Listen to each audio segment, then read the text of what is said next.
Nashi Nationality Township, Mangkang County, Chengdu, Tibet Autonomous Region.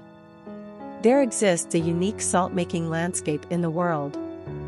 Overlooking from a high altitude, the salt field is built along the steep river bank. Just like the painting palette left by the great Lord of the Sky.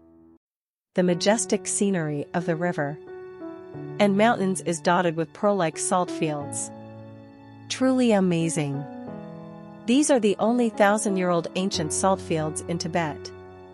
It has more than 1,300 years of salt production history. Nashi Nationality Township, starting from Lajiaxi in the north. To the south of Muksu, there are 4155 salt fields on both banks of Lancang River. There are more than 300 salt ponds, more than 60 and small to large salt wells, covering an area of nearly 100,000 square meters. The salt field is built by multiple wooden columns, which are paved with soil and compacted, and build mud fences around them for the purpose of drying salt.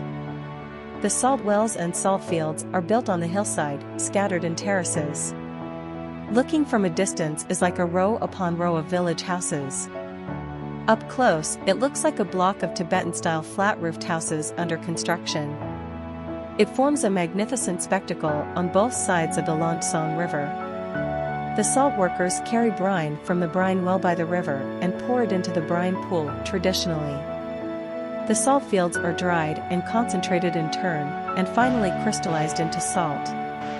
This is a Millennium spectacle that set up a salt drying rack on the cliff. For generations, it has survived and continued the fire of ancestry through this unique lifestyle. This is the life's wisdom of the Tibetans in fighting and overcoming difficulties. It is the treasure of material and cultural heritage for China and even mankind. Hundreds of millions of years ago, this vast land was the seabed under the ocean. Later, the crustal plate moved, and orogeny and land uplifted.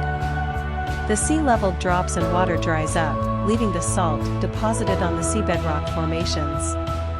As time goes by, the sea withers and the rocks crumble, land and field formed. As long as a well is dug by the river, brine can be obtained to make salt. For thousands of years, it is still a reliable source of salt for the inland Tibetan peoples. Nowadays it attracts many tourists to come here to visit, driven the development of local tourism. Tourism has created more income for the villagers. But salt production is still one of their main sources of income. Jeda village has more than 3,600 salt fields, and more than 220 salt households, accounting for 65%. March to May is the best time to dry salt. A single large salt field can produce more than 50 kilograms. The price is 2 yuan a pound on the market.